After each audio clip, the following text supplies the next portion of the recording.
hell no, bro. The system is not rigged. You just failed as a father. That's it. That's all.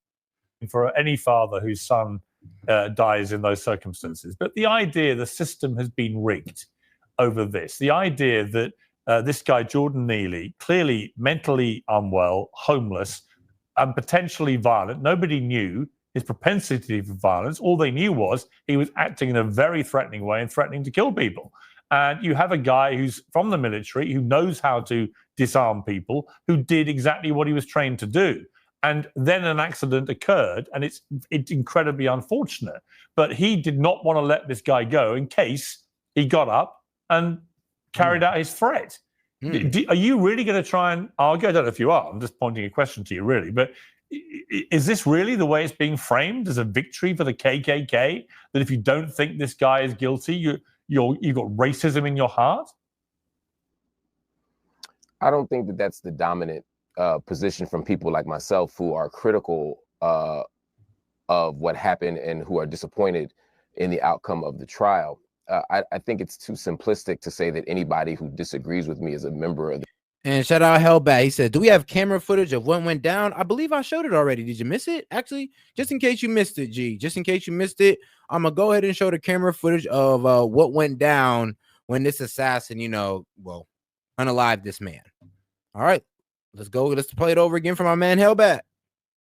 So, yep, walking up on him, and first shot, stumbled. Second shot, stumbled. Third shot, stumbled. Hold on. Click, walking, done, got the gem undone, and right back to the assassination. That's what made it seem too smooth. Like, the man ain't never just kept it pushing. I mean, like, bro, most people would have, like, low-key stopped, would have low-key been like, oh, shit. They'd have been in a rush. But this man just said, all right, no, we're good. I'm just going to walk it down. So, yes, this is pretty much what went down. Silencer and all. And then he's gone. Oh, the train incident. No, I could see if I can find that one again, actually. No, I'm pretty sure I think I got that one. But I was just making sure, though. Because I was like, hold on. The KKK or has beliefs like the KKK. I think that becomes almost like a straw man argument. I think there are a few things that we need to talk about with regard to framing. The first thing is, as you pointed out, Piers, this man is mentally unwell. This person was struggling with mental illness. That's very different than the initial introduction to this segment that you gave, where you said he was a deranged lunatic. And as you repeated multiple times, deranged lunatic, it would communicate to the audience and to everyday people everywhere that the only way to stop this person from, destroying the subway and killing everybody was to put him in a 6-minute. But he was behaving like a deranged lunatic. He was. I mean, it's indisputable. Nobody knew at the time what his mental health status was. All they knew was he was behaving. He was behaving in a lunatic manner, threatening and potentially dangerous. Nobody knew if he was armed. Nobody knew what he might do. People were terrified. So I'm afraid, for all intents and purposes, the guy was behaving like a deranged lunatic. It turns out after the event, we discover he has mental illness. But let's not pretend that in the moment he wasn't acting like a deranged lunatic, because he was. I wasn't. I wasn't saying that. You interrupted before I could finish the thought. You would understand I wasn't saying that. What I'm saying is that someone with a mental illness may or may not be violent. Most people with mental illnesses in public space, according to all the evidence, all the data, are not violent threats. And so I'm saying that we should not presume that they are. I don't have an issue with you saying, hey, I'm going to subdue this person because I believe that they are unsafe for the particular context that we're in. What I take issue with Okay, Hellbat. Actually, I did find that video for you, so I could definitely go ahead and play it. Is saying that I'm going to put them in a 6-minute chokehold because that's the only way to stop them from doing harm, when we don't know that. And that's the addition. What? Hold on. Only way to stop him from doing harm. We don't know that. I'm like, I mean, do we know that the man was going to be stopped if we didn't do harm to him? Well, I know that for sure. If nobody stopped him, he'd have harmed somebody. Well, we don't know. Well, what you mean? A 6-minute hold wasn't necessary. I mean, shit, whatever's necessary to protect the people, my friend. I could care less about that guy. And you know what's crazy thing? The crazy thing is, me and that man share a complexion, but we do not share character. We do not share character. And I always tell you, I don't give a damn about your color or your race. I care about your character. Well, all right, let's see it here. I believe right here. Yep, right here. Charges in the 2023 death of Jordan Neely. Penny claimed that he was protecting other passengers on the train when he held Neely in a chokehold for about 6 minutes. A medical examiner determined Neely died due to the compression on his neck, even though Neely was conscious when arrested. Neely's family claims that he was acting erratically because of a mental health crisis. A mental health crisis. Like I said, go get that kid the help he need instead of sitting here trying to blame racism. It had nothing to do with it. This man was just trying to protect regular citizens on the train, and surprisingly, black ones as well. Crazy. What would you have done? Out of interest, the second piece of this. Piers. Now, I do have the full 10-minute video. If you guys want to watch that, let me know. Piers. No, Piers, you spoke uninterrupted, and so did the other guests. So let me finish the thought before you disagree with it, please. Fair enough.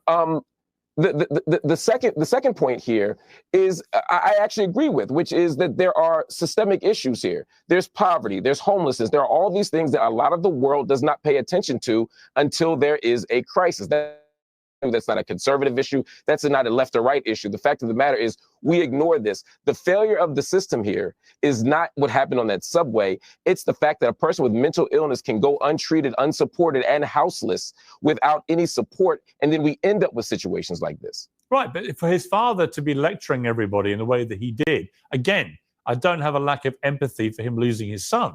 But the lecture that he gave, his son is wandering around as a homeless, mentally ill person on the subway threatening people. That's what I'm saying is like the hell. Like, where were you when your son was like homeless and mentally deranged? But now you want to pop up out of nowhere to claim racism?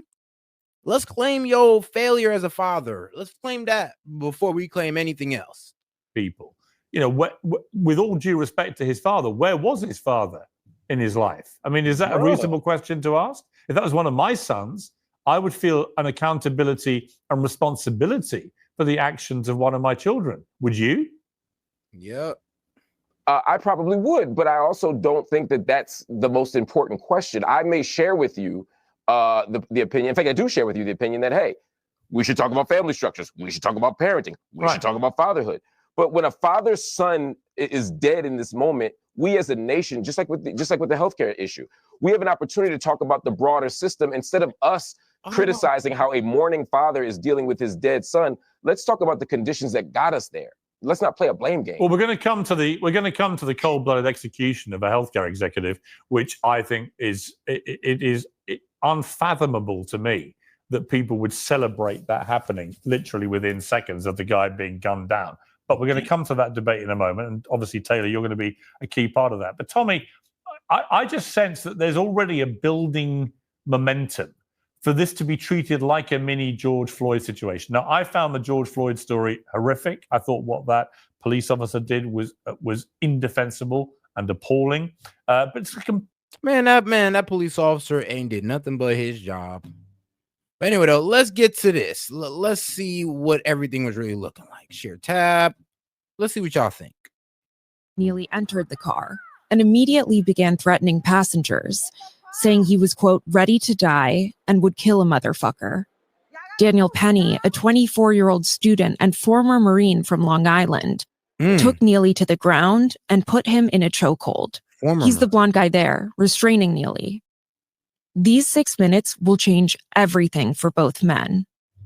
Neely will be rushed to the hospital and declared dead. Penny will go to a police precinct where his statement will kick off a legal case that's ongoing right now in Manhattan. It's one that could land him in prison for 15 years. This case divided America almost immediately. On one side, those who say Penny is a racially motivated murderer, a vigilante who thought he could put his hands on a poor black man because he was poor and black. On the other, nah, I'm pretty sure it's because he came in there threatening to kill people, and he's a Marine who swore to protect Americans. So yeah, I'm pretty sure he took that pretty damn seriously, as they all do. Those who believe Penny is a hero who protected his fellow riders in the face of soaring violent crime and inaction from government and police. Over the past month, I've spent day after day in a Manhattan courtroom covering the trial of Daniel Penny. I've read hundreds of pages of Jordan Neely's medical records and seen images of his autopsy. I've seen Penny's mother hold back tears on the stand as she vouched for her son's kindness. I've heard from witnesses, police, and the medical examiner. But as the trial comes to a close, basic questions still remain about exactly what happened on that subway train. It all comes back to these 6 minutes when Penny and Neely struggled on the floor of a subway car. 3 men to restrain them? I mean, damn. Prosecutors say Neely's last voluntary movement was at this moment, 2:28 p.m. 51 seconds later, Penny let go of him. The medical examiner says Neely died a short time later from a chokehold, compression of his neck. What you're about to see is body cam footage from police arriving at the scene. Yeah. Yep. They strung him lifeless. I mean, like I said, he effed around and found out. You want to come in there and talk about you going to kill people? Ooh, well, the wrong guy was on there. The wrong guy was on there to make those type of threats. Completely different set of circumstances. This guy, Daniel Penny, is a Marine veteran. He's on a subway and he's watching somebody directly threatening to kill people. And he apprehends him and he holds him down because he doesn't want him to be a threat to the lives of people around him. That used to be the kind of behavior that would win people medals for valor. Now you end up in a criminal court facing the... I mean, the best lesson with that black man is 1, stay away from drugs. 2, get mental help. And I know what I'll say, even 3, if you are mentally unstable and all that, don't go around yelling at people thinking that somebody ain't gonna do nothing about it. Like, come on now. The rest of your life in a prison cell. And that's what I find so just, I can't understand it. How has society moved to punishing people like Daniel Penny for doing a good citizen's job, trying to protect people? I don't get it. I mean, well, you only can understand it if you're in Manhattan and you're in the mind of DA Alvin Bragg. There's a whole lot we can talk about there. Not a lot of things that office wants to prosecute outside of Donald Trump and Daniel Penny and other heroes. But I would also say this, when we're talking about this case and Daniel Penny, and we're talking about the race element here, let's keep in mind, Daniel Penny is a big guy. He's strong. He's young. He's a former Marine. If he's on that subway and Jordan Neely comes in threatening people, probably the last person that's going to be the victim is Daniel Penny. He can hold his own. Daniel Penny stood up to protect people that maybe couldn't protect themselves, the women, the children. Also, if you look at the footage from that subway, a lot of those people in the subway were people of color. So you have a white man that's standing up to protect people of color in a subway, and yet BLM is so desperate for their grift. And I don't care who this offends, I'd have done the same thing that white man did. If I seen one of my own, white or even white, black, Asian, I don't give a fuck. If he came in there on that type of energy and there's nothing but women and children around me and I'm one of the only men in there, I'm like, yeah, you got to go. I got to stand up. And for their attention, that they really want to make this about race. The way I see it is you have a Marine, who cares that he's white, standing up to protect people. He didn't care what color Neely was. He didn't care what color the people were around him. Yeah. He wanted to do the right thing. I completely agree. Mark, it has nothing to do with skin color. And people that try and imply that it is, they are the ones playing the race card. I honestly believe that on this story. I've studied it in detail. I've seen all the footage. I've seen all the accounts. This is not a race story. Daniel Penny didn't do anything predicated on the skin color of Jordan Neely. He did it to protect people, as Tommy said, black, white, whoever. They were a multiracial subway. Maybe y'all not protectors. So let me put y'all in the mindset of a protector, right? See, when you're a protector, anything that threatens things that you care about, like this young man and, Americans, because, think about it, he went to the military to protect Americans. So what you think he's going to do when given the chance to protect Americans? Step up. Now, as a protector, bro, if you were to do that around my family, friends, whatever, yeah, I would probably end up in the same situation as that white man right there and unaliving somebody because I'm seeing them as a threat around people who can't protect themselves or I care about. Hey, it just makes sense. I don't really see too much of the controversy over it. Way at the time. Well, besides BLM wanting to make everything about race. Where's the race element of this? Again, I'm fascinated by the certainty with which you say. Well, you tell me why I'm wrong. Motivated by tell me why race. I'm wrong. I'm not telling you you're wrong. What I'm telling you is that I have no idea what was in Daniel Penny's head.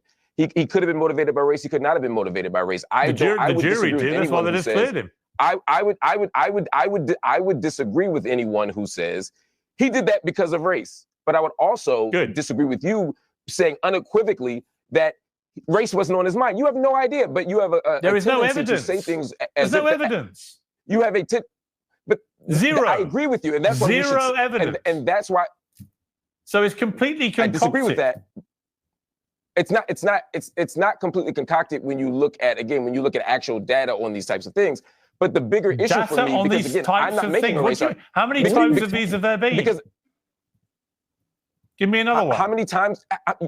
How many times has a Marine veteran done a 6-minute chokehold to protect people on a subway from somebody who shot? And shout out Hellbat, man, for the baller alert, man, really coming through this live, man. That looked like I ain't gonna lie, a restriction hold. Yeah, that looked like a restriction hold. Pretty much it's safe on 90% of people. So even if they do pass out, they are still able to breathe to an extent. If it was a chokehold meant to kill, his elbow would have been pointed forward. Damn, that is true. And remember, the importance of and going based off my grandfather's Marine training, and shout out granddad.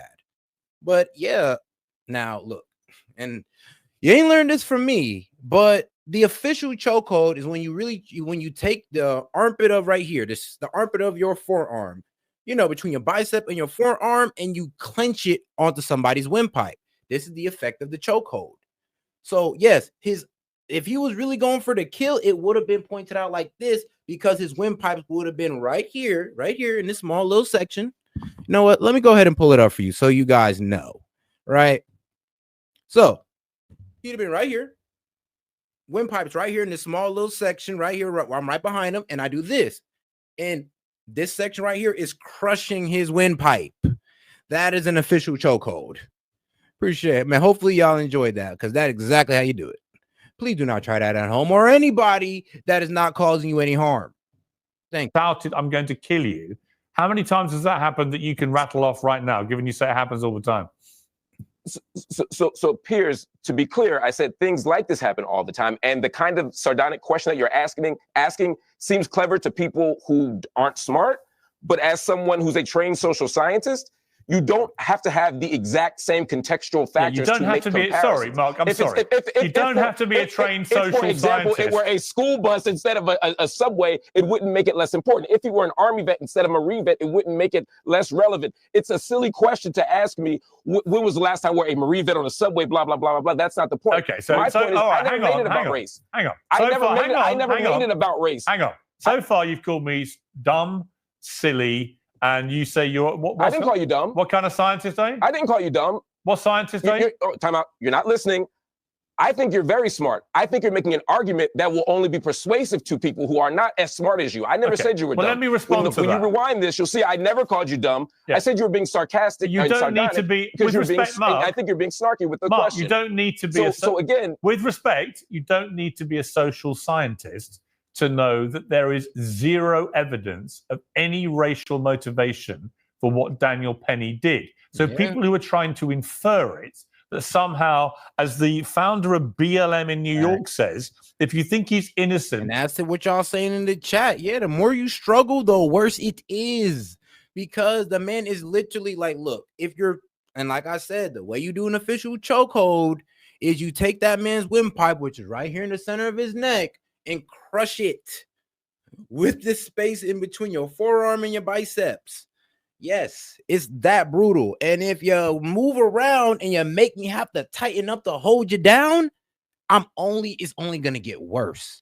Usually, when you put somebody in a chokehold, they stop moving because they feel that pressure on their windpipe and it scares them. It's like a real quick alertness. That's why when some people get put in a chokehold in UFC, they real quick because they ain't ready for it. I'm telling you, and it's a very painful feeling. Trust me. You're a racist, and the KKK just got another victory. I'm not a social scientist, but I know that's horseshit. Right.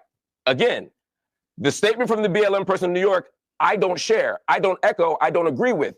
You're asking me to defend a statement that I don't agree with. The statement that I am making, you and I should be engaging, is the issue of implicit bias and the issue of use of force. There is what bias? There is. I said implicit. Okay, just let's extrapolate that. You think if Jordan Neely had been white and came on that subway, right, and was acting like a deranged lunatic, as he was, but if he'd been white, do you think that Daniel Penny wouldn't have intervened? Because that's what you're implying. That's not what I'm implying. What I'm saying bias is, then? But where's the bias? Okay. That's what I'm saying. It's better if you just drop the subject to just say, yeah, he was a Marine protecting people. He'd have done it no matter what the color. So as much as you want to bring race into this, the only reason why you want to is because the white man taking out a black man. Only reason. Where's implicit bias? That's not what implicit.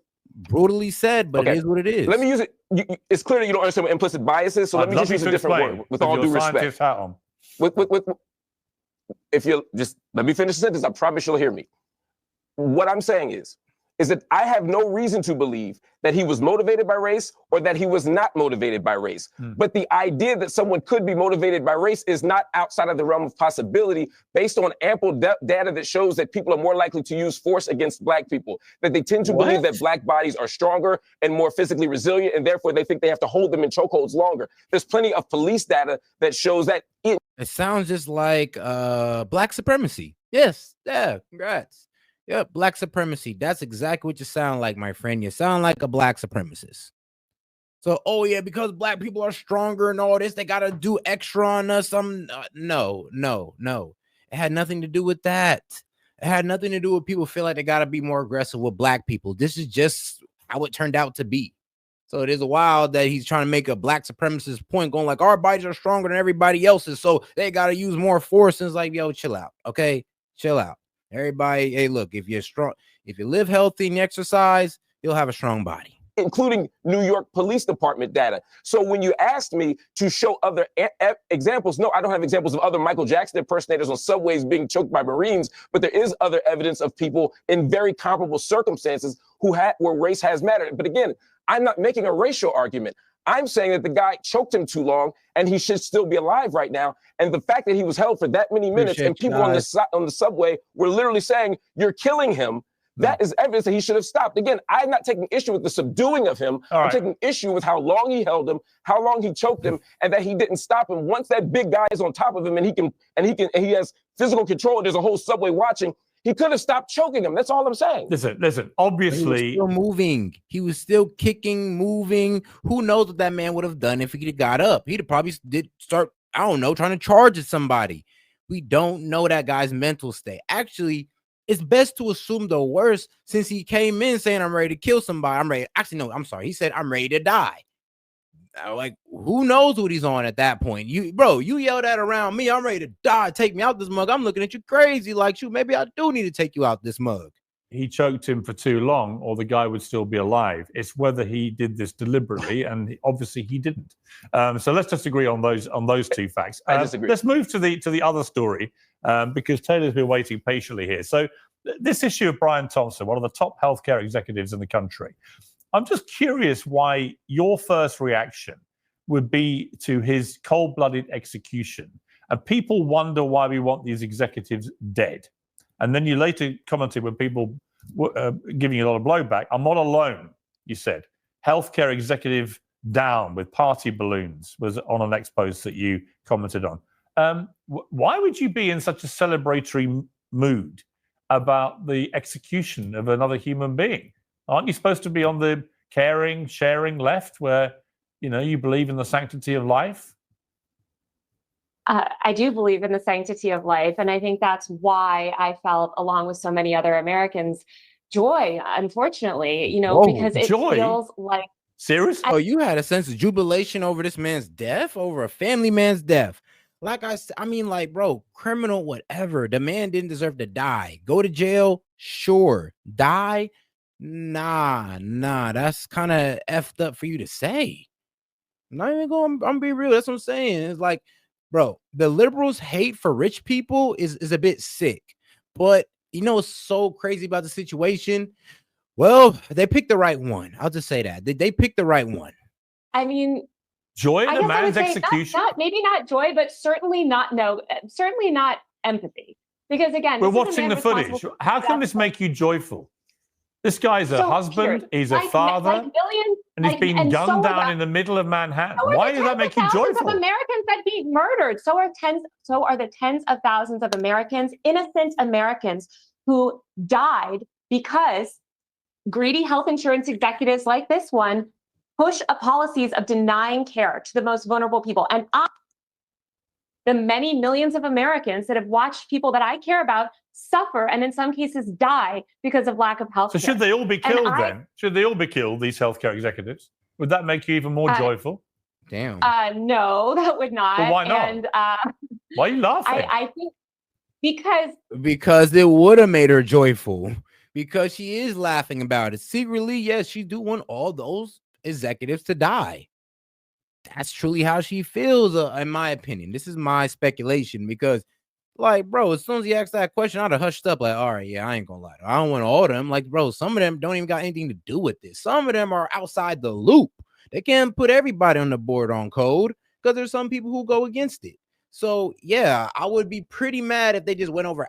If they try to take out every CEO on that board, because I don't think I'm gonna say this: you can't prove that every CEO is complicit in their actions or in their denial of claims. Because it wouldn't fix. You seem to find the whole thing hilarious. I find your question funny. A bloke's been murdered in the street. I don't find it funny at all.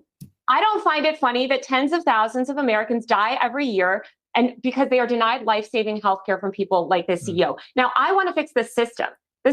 You're right. We shouldn't be going around shooting each other with vigilante justice. No. I think that it is a good thing that this murder has led to America, or really the media elites and politicians in this country paying attention to this issue for the first time. You mentioned you couldn't understand why somebody would feel this reaction when they watched a CEO die. It's because you have not dealt, it sounds like, with the American healthcare system in the way that millions of other Americans have. I've dealt with the healthcare system in various ways in America. I don't think it's perfect by any. I get it. It's BS, but it's still not an excuse to wish death upon somebody. Like, I get it. I don't like it either. I think it's evil too, sis. But I don't think you should be out here unaliving people or celebrating the unaliving of people just because they were working for an industry that you think is evil or that you believe to be evil. Well, let's be real. It's evil. It's evil. Okay, I'm just going to say, yes, the health insurance industry is evil. Actually, most insurance industries, actually, all of them are evil. Car insurance included. Any means. But the idea that I would view it as something... Have you been denied life saving? Hang on. The idea that I would view it as something joyful, that a man has been, who's just a healthcare executive, has been executed in the street, I find completely bizarre. Let me bring in Tommy here. Yeah. Tommy, I keep being told... Hang on, Taylor, I'll come back to you. Okay, Tommy, don't say I'm joyful. I said you said you were feeling joyful. Yeah, I take that back. Joyful is the wrong word, Piers. You think? I said, as I clarified, You think joyful is the wrong word? Yeah, sure. I'd say it is. Vindicated, celebratory, because again, it feels like justice in this system when somebody responsible for the deaths of tens of thousands of Americans suffers the same fate as those tens of thousands of Americans who he murdered or. Tommy, whether Taylor wants to retract the word joyful or not, we all heard her say it, and I was just shocked. I mean, I find that kind of response utterly shocking, that someone could be murdered in the middle of Manhattan, who happens to be an executive for a healthcare company, and people think this is something that makes them feel joyful. Yeah, this is still the remnants of the incredibly bratty Occupy Wall Street movement that's morphed into 100 other movements by now, all equally as disgusting. But to celebrate the murder of a husband and a father simply It's because you wild. disagree with his position at a company, or you disagree with the company, or you disagree with the system of healthcare that we have in the US is quite frankly sick, twisted, and disgusting. Why you'd celebrate anybody's murder, especially just an innocent man who you happen to disagree with, is really shocking to me. But it also just goes to show that the left and many on the left have a tendency to believe that violence like this, political violence, is necessary. It's a means to an end. And if they believe in the end and they believe in the means, it's really sick and wrong. If you want to have a conversation about healthcare in this country, that's fine. Let's have that all day long. But to be joyful, or even to say you're not empathetic about somebody losing their life when they leave behind two young boys, especially during the holiday season, the same day that millions of New Yorkers are celebrating a tree lighting. I mean, that's just too far for me, a bridge too far. Yeah, and this is a perfect time to explain the duality of life, right? You'll be pretty damn surprised how twisted people can be in their, business or corporate ways, by how wholesome they are in their family ways. You'd be surprised. I mean, think about it like this: the BTK killer, or the beat, strangle, choke? Yeah, the BTS killer, right? This man had a whole family life, wife, kids, everything. Didn't touch him or nothing, but he was out there, strangling and bounding people. Wild. This is just like this man here. It's like, bro, I understand that this man was doing evil, but at the end of the day, he still had a wife, kids. He still was loved. Regardless of his evil actions, the man was still loved. The loving and tolerant left is at it again, Piers. Yeah, Taylor, I don't mean to be rude, but why the fuck are you laughing all the time? I don't get it. Sorry, apologies for my... Damn. Hey, yo, my man Piers. I ain't gonna lie. I was about to say the same thing. Like I was about to say, bitch, why you laughing? This shit ain't funny. No, this is you should not be laughing about this shit.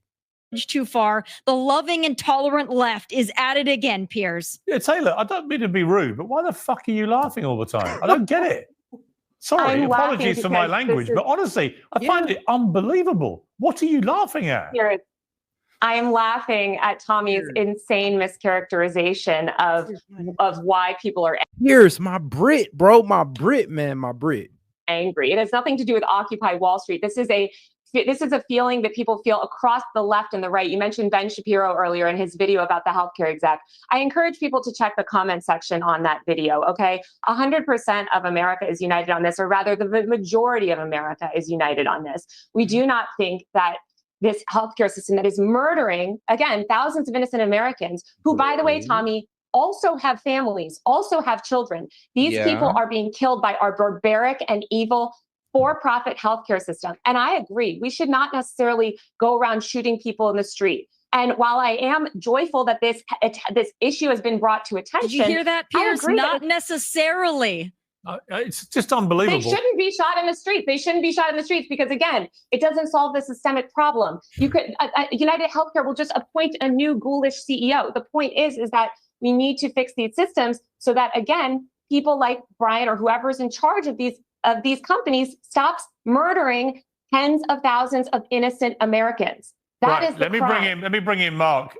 I get the point of karma is real. I get it, but it still stands to wish death on a man like that, or to say, or to say, he deserved it, or to laugh about it. Yeah, it's not the stance you want to have, especially when there's a family crying over it. Okay, it's just not cool.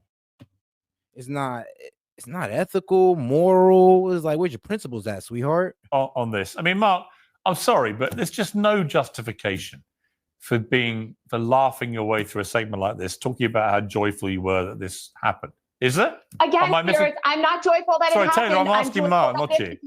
Well, then stop. I heard you. You said it. You may have recanted it, but unfortunately, no, I'm clarifying it because unfortunately, again, as you know, this show keeps receipts.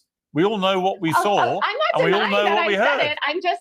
I'm not denying that I said it, but I'm denying that your interpretation of it, which is an insane. I know what joyful means. It fills you with joy. I'm joyful that people are paying attention to this issue. No, you were joyful that he got murdered. That's what you said. I am. Then you realized what you said. Then you realized what you said. Yeah, exactly. Yeah. And I'm clarifying it for and you thought, I'm oh, clarifying that's going to make things even worse for me. Mark, let me bring you in. No, just to be clear, things are great for me because again, I am on the side of the rest of America, which believes that this for-profit healthcare system. Actually, you're not actually, because most Americans do not think they felt joy in that moment. It's you. No, because again, I didn't feel joy in that moment. I felt joy that people were paying attention to this issue. You told me you did. Again, No, I tell you what, just to clarify. Jump in. Do you want me to play it again? Do you want me to remind you? Stop misrepresenting my views. Do you want me to remind you what you said? Do you want me to remind you? You can repeat what I said all I want, but again, you are misrepresenting my views. I am telling you how I feel. Social media will remind you later. Don't worry about it. Mark. Again, Piers, I'm glad you're Taylor, able can to you get show this some right. manners to your other panelists, please? Mark. Well, stop misquoting me. No, I quoted you directly. You then recanted it. Mark. Then stop misrepresenting my views and my feelings. How can he misrepresent your views when you stated your views? He had a bad reaction to your views. That's what you're upset about. You're not mad at Piers for honestly like taking out of context. He didn't do that. He's just going against what you said. He's not agreeing with you. So now you're trying to frame it as, oh, you're taking what I said out of context. You're trying to make me sound bad. I'm like, sweetheart, you're doing it to yourself. Make yourself sound twisted and demented at right now. When it comes to rich people or these healthcare CEOs, you're twisted and demented, and you want blood. You're out for blood, I guess. You felt joyful, then you wished you hadn't said it because you knew how bad it sounded. No, Piers. No, Piers. I quoted you directly. Mark. Again, you are misrepresenting how I feel. So let me as an independent third person here, along the time of third and fourth person here, maybe offer some clarity to this. It sounds like she used the word joy. You found it appalling. Did you? She says that she misspoke. She recanted, and you're saying that despite her recanting, she still said it in the first place. It seems to me the question is just whether you believe her or not. But we can move past that. I happen to think that none of us should find joy in death. None of us should find joy in people being killed. This was a person. This was a human being. This was somebody who was loved and loved people. I find no joy, no value, no humor in any human loss of life or animal loss of life. But in this case, I think it's important to stress that because of everything that happened on the internet. That said, we can have two conversations simultaneously. We can find great sadness in the fact that this man was killed and also see it as a valuable and rich site of opportunity to discuss the bigger picture of healthcare in America, which doesn't lead to individual political assassinations, but does lead to the death of thousands, hundreds of thousands, and maybe even millions of people every single day, some of which is entirely preventable. We live in a system that prioritizes profits over people.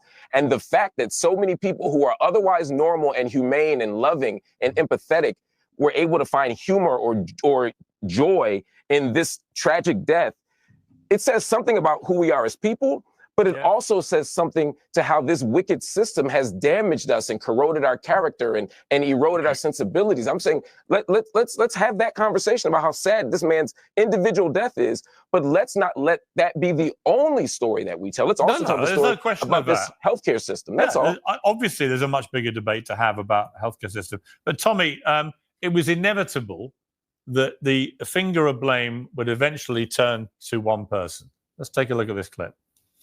Don't you think this is a systemic problem that's coming from the top? Look what Trump tweets or whatever it's called, false social. Called truth. Yeah. Yes. But there's the stuff that comes out of his mouth is exactly this kind of stuff, and he allows it. And people, I noticed in 2016, wow, people are behaving differently. It was Donald Trump's fault, Tommy, that this lunatic, I'll call him a deranged lunatic, even though we have no idea if he was, but we do know that he believes violence was the answer because he said that in his little manifesto that was found on him. Tommy, it was Donald Trump's fault that this deranged lunatic executed the healthcare executive. Nobody else, Trump. Is that my boy Dave? Yeah, this obsession with Donald. Is that my boy Dave? I mean, shoot, dog. I'm willing to toss out the.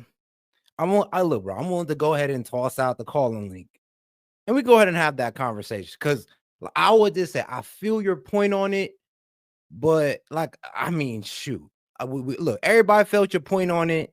Nobody really thought you were wrong on your point about the Second Amendment. The only thing was, I mean, we can all agree. We can just disagree to agree to disagree on letting the man speak. That's all it was. But hey, big dog, I understand it. And I would say this: when it comes to you, if you're willing to, come back to Setting Key Media, because we do miss you, big dog. We do miss you. But hey, if not, I understand. But if you do, hey, we'll make sure to keep those guys out of the debates with you. Donald Trump is quite frankly really unhealthy. And I hope that members of the mainstream media and these pundits, I hope that they seek help immediately because everything in their mind always goes back to Donald Trump. They eat, sleep, breathe Donald Trump. I think they're bigger fans of Donald Trump, quite frankly, than I am. But, I don't see a different attitude that's dark and dismal in this country. I actually do see what is legitimate joy in this country about Donald Trump being reelected and sitting as our president-elect currently. And I think that the majority of the American people echoed that on November 5th. But there's just the obsession that everything has to be Trump's fault. Of course, everything bad that happens is blamed upon Donald Trump. But this shtick is getting old, Piers, because we've got Donald Trump not only winning an election, winning the popular vote, making great gains across demographics. You can't hate everyone all at once, everywhere. And the Democrats and these media hacks, they're really going to have to reckon with that because the majority of the American people are not on their side, as evidenced by a historic election. Now, Taylor, I just want to wait because you've obviously you're unhappy with my mischaracterization of what you said and inferring that you were feeling joyful about what had happened to this guy. So we've got the clip and we'll just play it back just to remind you. I do believe in the sanctity of life, and I think that's why I felt, along with so many other Americans, joy. Unfortunately, because it feels like serious. I mean, like, come on, man, you can't really hate somebody that much. Like I said, I disagree with everything that man was doing as well. But to sit there and wish murder upon him or anybody like him or in his I'm gonna be real with you, in his career, it's effed up. You can't sit there and wish death on people and expect people not to look at you like you're deranged. It's like, all right, look, I understand. Jail, sure, life in jail, throw away the key. We can get down with that. But gunning down this man cold-blooded in the street and y'all happy? I mean, come on, man. Is y'all hatred for rich people that deep? Joy in a man's execution. Maybe not joy, but certainly not. Certainly not empathy. This is literally. So you felt joy. You felt joy. Glad that clip that you played that clip because you'll see that I didn't and say then that I felt she joy. misspoke and clarified.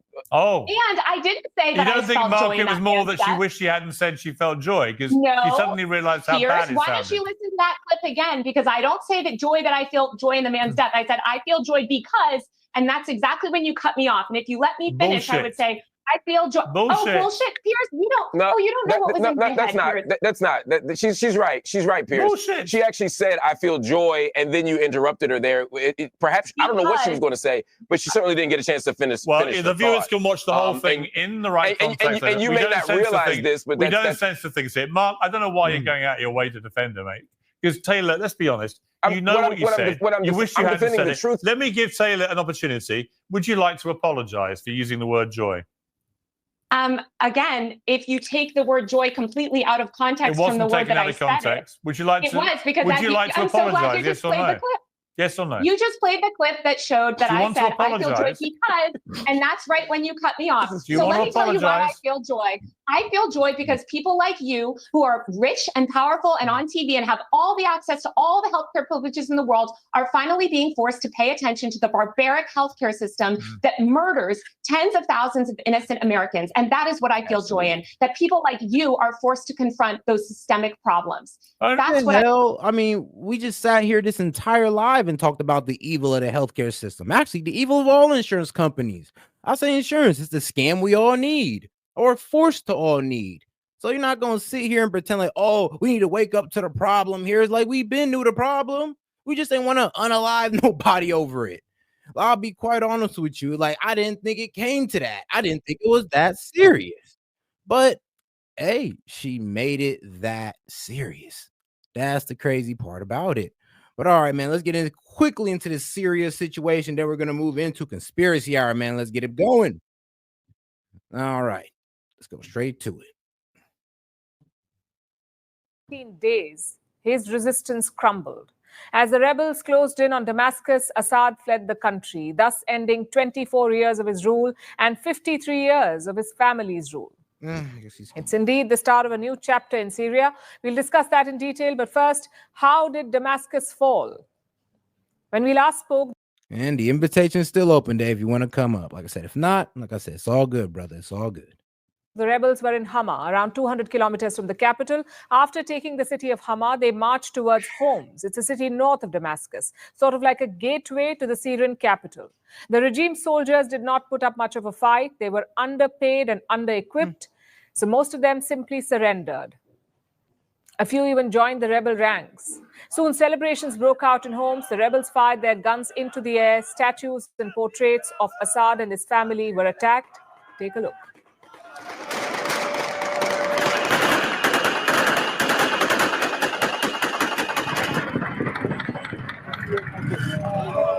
Man, one thing, jubilation right now.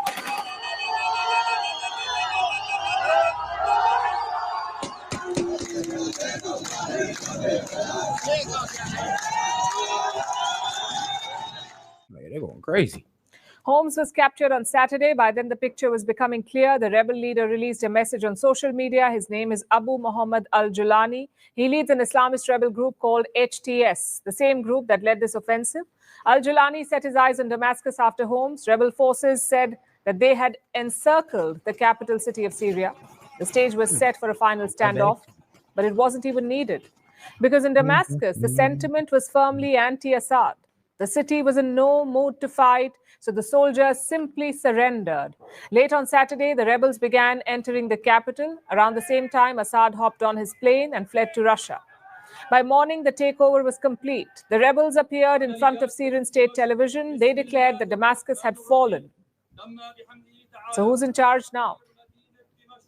On paper, the Prime Minister of Syria, he is the one who's in charge. The rebels have asked him to keep running the government. Once a transition plan is ready, he will step aside. That's the assumption right now. But the immediate worry is stability, getting a grip on things in Damascus and beyond. That's what they need to do first. On Sunday, rebel fighters stormed Assad's presidential palace. They looted his belongings and destroyed his family portraits. They also found his garage. It had for... And then, bro, they was going crazy. I mean, they was still in designer bags and everything off this man. I'm like, yep, this makes sense. This sounds like the fall of a regime. Ferraris, Aston Martins, Bentleys, and Rolls Royces. I knew it. I knew they had to take the cars too. I was like, oh yeah, he got him through. He couldn't take anything with him. He's out there hiding out in Russia. Well, I guess the people's taking back their tax dollars.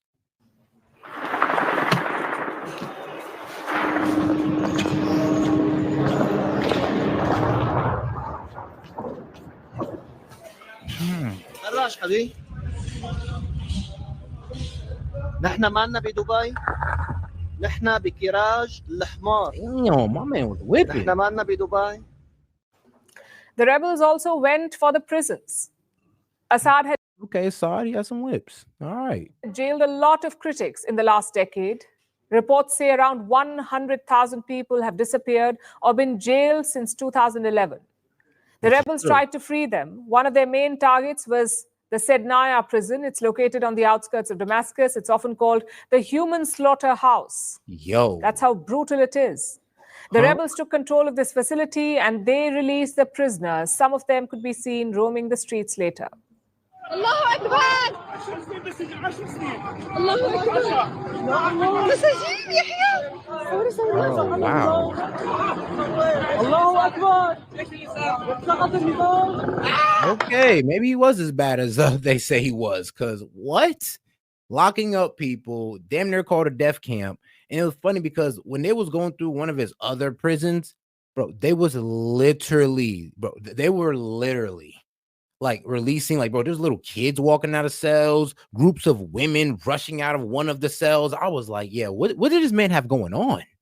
And shout out Mr. Doc, who said, now this was an insurrection. Yes, this is an insurrection. Drill it in your mind. Syria, this is an insurrection, not January 6th. Thank you, Mr. Doc Hill.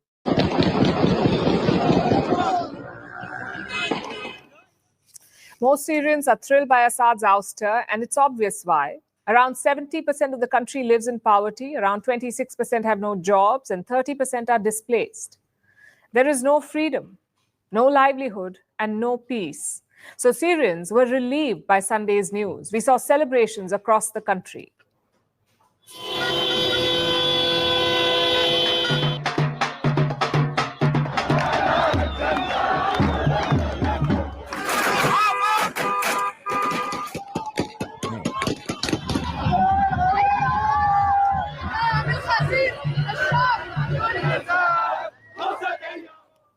So Syrians are thrilled. What about the rest of the world? US President Joe Biden hailed Assad's ouster. He called it a fundamental act of justice. Europe and Britain are also on the same page. They have welcomed the regime change in Damascus. So has Turkey. President Erdogan says there is a new political reality in Syria.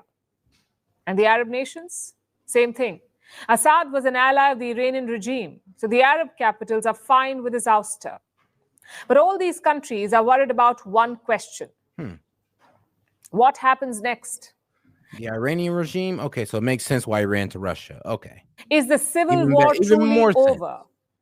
Well, that depends on three factors. For starters, the Syrian rebels are not one homogeneous group. There are different tribes, different religious sects, and different ideologies. They did unite to oust Bashar al-Assad, but will they stick together during the transition, or will they bicker over power sharing? That's one question. Secondly, what role will the Kurds play? The Kurdish groups control most of northeast Syria. They don't have a good relationship with Islamist rebels. So will the Kurds be sidelined? And if so, will they fight back? Which brings us to the final factor, the nature of future regime. Assad's rule was largely secular. But the rebels are hardcore Islamists. He mentioned HTS and Julani. Julani used to fight for ISIS and Al-Qaeda. He may talk about tolerance now, but let's see how he rules if he comes to power. The fact is... And shout out Chantrell Galloway. We appreciate the support, sis. And shout out with the $2 super chat. Appreciate you. And she had too much to say. She just wanted to show some support. All right, let's go right back to it. Predict anything. We've seen similar scenes in countries like Afghanistan, Iraq, and Libya. Long-time regimes and rulers toppled in lightning offensives. In Afghanistan, the Taliban have consolidated power, so the war is over. In Iraq, there is no political stability, and in Libya, there is still a civil war. So it's a question of which way Syria goes. Right now, there is a political vacuum in the country. The key is to fill that rapidly, to chart a quick roadmap for the future. If not, the world has bad memories from instability in Syria. Last time it led to the rise of ISIS. They set up a caliphate in Syria and Iraq. They plotted terror attacks across the world. That remains the biggest worry for the world right now, a repeat of that chaos. Plus, Syria's location is very important. It borders Turkey, Lebanon, Israel, Jordan, Iraq. And I'm real with you. One of Syria's biggest gripe, or one of the jihadists' biggest gripe in Syria is, well, the Golan Heights, which used to be a part of, I think, Lebanon or Syria. And this is one of the main reasons why, well, really, Israel is such a target to all of these countries, because it just seems to, I don't know, magically expands out of nowhere. It is also home to foreign forces from Russia, from Iran, and from the US. So what happens there affects all these countries. And what about India? Well, New Delhi has called for unity in Syria. It also demanded a peaceful and inclusive political process. But frankly, this is not ideal for India. Bashar al-Assad was a long-time partner of New Delhi. He supported India's positions on Kashmir, including the 2019 decision to rescind the special status, to scrap Article 370. The next regime in Damascus may not be so understanding. India also has commercial interests in Syria. In 2009, it agreed to fund a thermal power plant. A loan of $240 million was promised. Some Indian companies are also involved in the oil industry. Combined investments are about $350 million. As I said, India would have liked a political settlement, one where Assad was still involved. But there isn't enough at stake to keep New Delhi awake at night. Now, I know it's celebration time in Damascus, but it should also be a period of caution because uncertainty is looming over Syria. Only time will tell if this revolution succeeds. Ain't that the truth? I mean, yeah, let's see how it all plays out. Because hey, it's like it's the next new conflict. Will we be throwing money into it? Well, I hope not. I mean, I really hope not. I'll be quite upset if we find another conflict to throw money into and then say, oh, we should help our people or we should help these guys get rid of Russian influence because Russia do have military bases down there. So it does make a little bit of sense. I'm not even gonna lie. Syria's dictator. He's now in exile. The Assad regime has collapsed. The president, gone. Bashar al-Assad is no longer Syria's dictator. He's now in exile in Moscow. As rebels moved into the Syrian capital of Damascus. Rebel forces launched a devastating series of attacks from their tiny stronghold of Idlib province. And shout out Big Wave Dave. He said, okay, this will likely be my last. You all need to understand these countries don't want democracy. Stop trying to spread it. When we interfere and try to change regimes, you just create a vacuum and make more problems. There's no simple solution for this. It's the same every damn time. And I'm gonna be real with you, Big Wave Dave. I was making the same point. I was like, we just can't go out there and spread democracy or a constitutional republic. These people got to pick it up on their own. Every time we interfere, things get worse, or we just abuse them for their resources. So the only way to really help these people is to, leave them alone and leave us out of their conflicts because they got to come to this themselves. I remember the main argument I was saying that, we take away, though, the George Washingtons, the revolutionaries of other countries and bring them here and they become CEOs and wealthy. And that's great and all, but we've taken opportunity away from an entire country to find possibly the same democracy. I'm sorry, but the same constitutional republic that we got, possibly. But we just F it up for them every time we come in there and we interfere with their problems. So shout out Big Wave Day, man. Appreciate that. Marching east into Aleppo. Man, hopefully we can still see you around here, man. You know we love you here at S.E.T Media. Then south to Hama, through Homs, and finally to Damascus. And they did it in less than 2 weeks. I'll show you how. Now, first things first, we've done our best to understand this story based on a whole range of sources, from experts we've spoken to, from other media, from human rights groups, and from Syrians who are on the ground, living the conflict in real time. Not all of it we can independently verify ourselves. And where that's the case, I'll do my best to make that clear. But this was one of the earliest moments that the world saw just what was unfolding. And shout out Mr. Doc Hill. Come back, Big Wave Dave. I'm like, come on, man. Like, hey, the Discord misses you. What can I say? In that clip, we see a man praying by a statue in a town rebel groups claimed to have conquered. The cameraman is saying roughly, Anjara is ours. Now, I should say, this is unverified video posted late last month by a freelance journalist who's covering the conflict. But those coordinates take us here, where we can see that statue from above, and that this is indeed in the heart of Anjara. The city matters because it was the front doorstep of what would become the opposition forces' first major victory, where the world would be reintroduced to a rebel group called Hayat Tahrir al-Sham. Hayat Tahrir al-Sham. Or HTS for short. HTS. Known as HTS. For years, HTS forces had been marshalling in Idlib province, considered the last remaining opposition stronghold against Assad's regime in the country. Until they pushed east.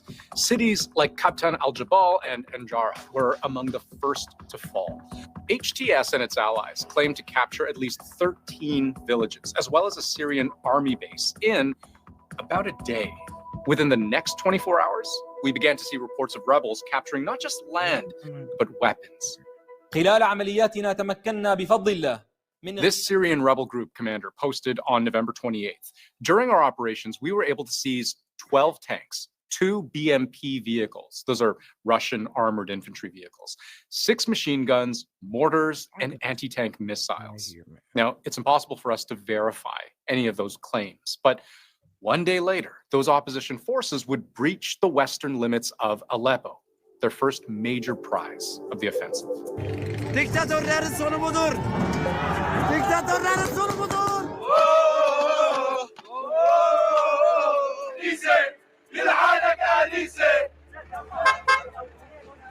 Government forces reportedly fled.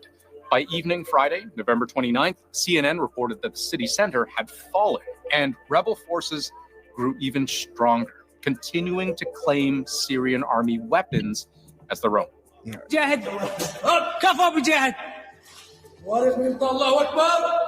We haven't been able to independently verify that video, but I'll explain what it claims to show.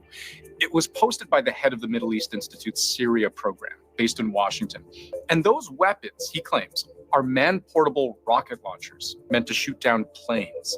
Because at this point, you might be wondering, how did rebel forces advance so quickly and successfully? And where was the Syrian National Army? Well, there was an attempt to fight back. As rebels broke into Aleppo, Russian planes, an ally of Syria, dropped bombs on Idlib, the rebels' home base. This is the aftermath of an airstrike on a hospital. Several others were hit too, including a maternity hospital. But Russia has been in no position to fully commit to a defense of Syria because it's busy fighting a war in Ukraine. Iran is another close ally of Syria, but its major proxy, Hezbollah, has been decimated by Israel in its war against Hamas. And so the Iranians really weren't very willing to put their own troops on the ground to back the Assad regime. And this weakened backbone of defense would continue to show glaring cracks as opposition forces marched south. The M5 highway in Syria goes a long way in literally connecting the dots of how rebels eventually broke the Assad government. It connects Aleppo, which opposition forces had just conquered, to Hama in the south, then further to Homs, and finally to Syria's capital of Damascus. Hama is where the Syrian army would attempt to draw a line. On December 1st, as rebels pushed south, Syria's defense minister announced that a large group of reinforcements would bolster a defensive position just north of that city. Around this time, Syria's close ally, Iran, claims it was coordinating with Russia to decide how to help. According to some local media, the three countries would agree on a series of phone calls that something had to be done to counter what they called the spread of terrorism. But that help was either slow to come, ineffective, or both. Because over the next several days, rebel forces, by this point, a coalition of different groups, all seizing the moment, they pushed deep into Hama. Releasing prisoners it says were wrongly detained from the city's main prison.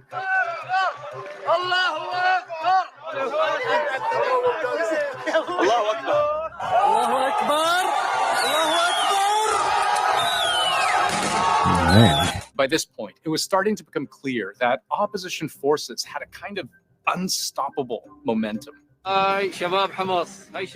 Pro-opposition media posted this footage, reportedly, but unverifiably, showing a convoy of HT. You know what's so crazy? America will stay out of this as long as Syria don't mess with Israel. I mean, yeah, as long as Syria don't mess with Israel, which is, I'm going to be real with you, kind of looking unlikely due to jihadist rule. So we'll see how that works out. But if they don't F with Israel, they might be all right. They just might be all right.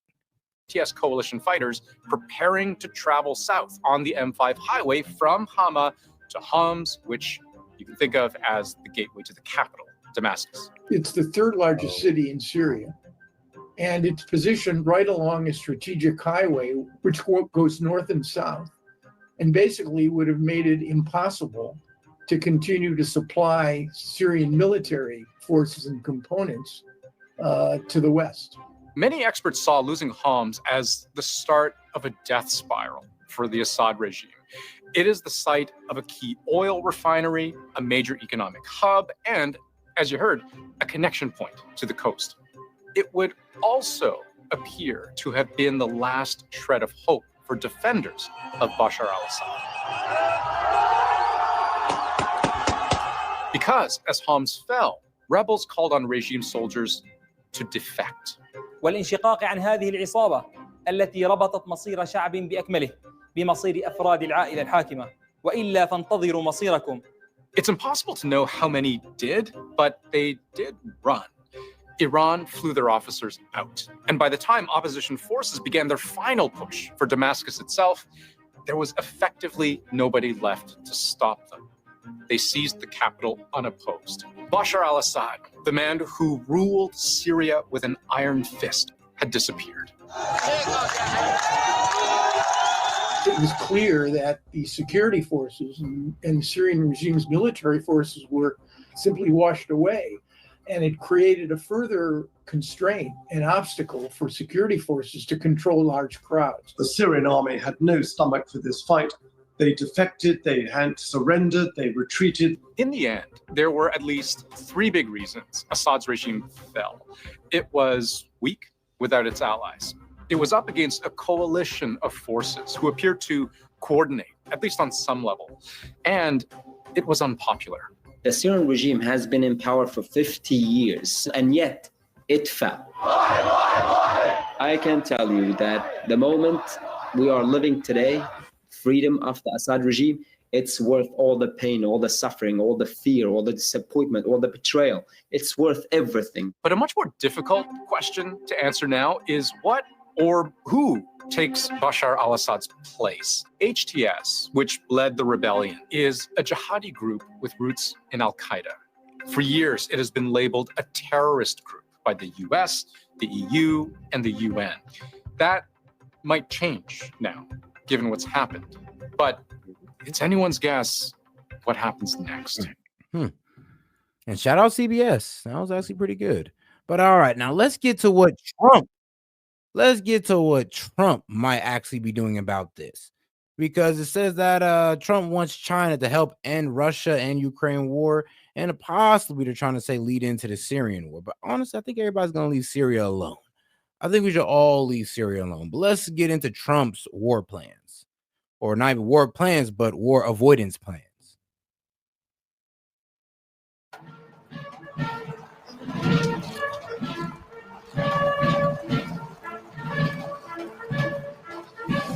And we also got the conspiracy hour coming up next.